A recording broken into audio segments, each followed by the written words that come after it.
तिरुपति मंदिर में हादसे के बाद से कई सवाल उठने लगे हैं, जिसका जवाब अभी सामने नहीं आया है। इसमें सबसे बड़ा सवाल ये उठ रहा है कि क्या तिरुपति हादसे का जिम्मेदार कौन है? टिकट के लिए सिर्फ 91 काउंटर क्यों? 4000 लोगों को शिफ्ट करने का फैसला किसका? श्रद्धालुओं की मौत की जिम्मेदारी कौन लेगा? आंध्र प्रदेश के तिरुपति में आज बैकुंठ द्वार दर्शन टिकट केंद्र के पास भगदड़ मचने से 6 लोगों की जान चली गई, जबकि कई लोग घायल हो गए। ये भगदड़ 4000 से ज्यादा श्रद्धालुओं की मौजूदगी में हुई। 10 दिवसीय विशेष दर्शन के लिए टोकन लेने के लिए भारी भीड़ उमड़ी। तिरुमाला तिरुपति देवस्थानम के जरिए आयोजित बैकुंठ एकादशी और बैकुंठ द्वार दर्शन 10 जनवरी से 19 जनवरी तक आयोजित किया जाएगा।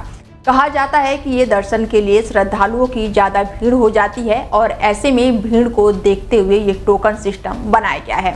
इसके लिए पहले टोकन लेना होता है। तो चलिए जानते हैं कि आखिर ये टोकन सिस्टम क्या है। जानकारी के मुताबिक टोकन लेने के लिए लगभग 4000 लोग लंबी कतारों में लगे थे और लगभग 90 काउंटर टोकन बनाए गए थे। देखते ही देखते भीड़ बेकाबू हो गई और भगदड़ मच गई। इस भीड़ में महिलाएं, बुजुर्ग सभी शामिल थे। बता दें कि मंदिर में शुरू किया गया टोकन सिस्टम प्रणाली तिरुमाला मंदिर से तीर्थयात्रियों के लंबे इंतजार को आसान और सुखद बनाने के लिए शुरू की गई है। तिरुमाला में लंबी कतारें हमेशा से एक बड़ी समस्या रही हैं, जिसे हल करने के लिए तिरुमाला तिरुपति देवस्थानम यानी कि TTD एक्सपर्ट और समय प्रबंधक सलाहकारों के साथ विचार विमर्श कर यह नई योजना लागू की गई है। इसके तहत कोई भी व्यक्ति 50 रुपए का टोकन लेकर दर्शन कर सकता है, लेकिन इस टोकन के तहत दर्शन करने में 1 दिन से ज़्यादा का समय भी लग जाता है।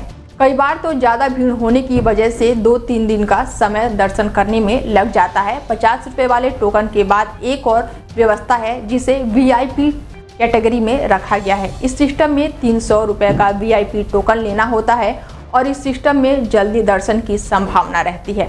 300 रुपए वाले सिस्टम के तहत एडवांस बुकिंग भी की जाती है, जिससे तीर्थयात्रियों को कुछ घंटों के भीतर ही परेशानी मुक्त दर्शन मिलने की उम्मीद होती है। टिकट ऑनलाइन सिस्टम डाकघरों और APD ऑनलाइन सेंटरों के माध्यम से बुक किया जा सकता है और आज इस सिस्टम के तहत लगभग 90 काउंटरों के जरिए टोकन दिए जाने थे, लेकिन इससे पहले शाम से बड़ी तादाद में श्रद्धालु उमड़ पड़े और देखते ही देखते शाम को भक्तों की तादाद इतनी ज़्यादा चली गई कि ये हादसा हो गया। मंदिर के तहत 10, 11 और 12 जनवरी को बैकुंठ द्वार के दर्शन के लिए 1 लाख से ज़्यादा टोकन जारी होने थे।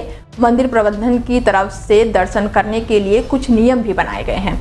इसके अलावा बुजुर्ग और शारीरिक रूप से विकलांग लोगों के लिए स्पेशल दर्शन की व्यवस्था भी की गई है।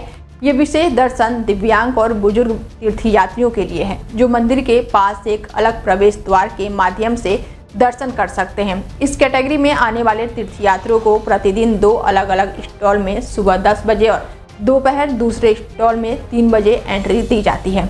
इसके लिए 1400 टोकन जारी किए जाते हैं। शुक्रवार और बुधवार को सिर्फ दोपहर 3 बजे के स्टॉल के लिए ही 1000 टिकट जारी किए जाते हैं।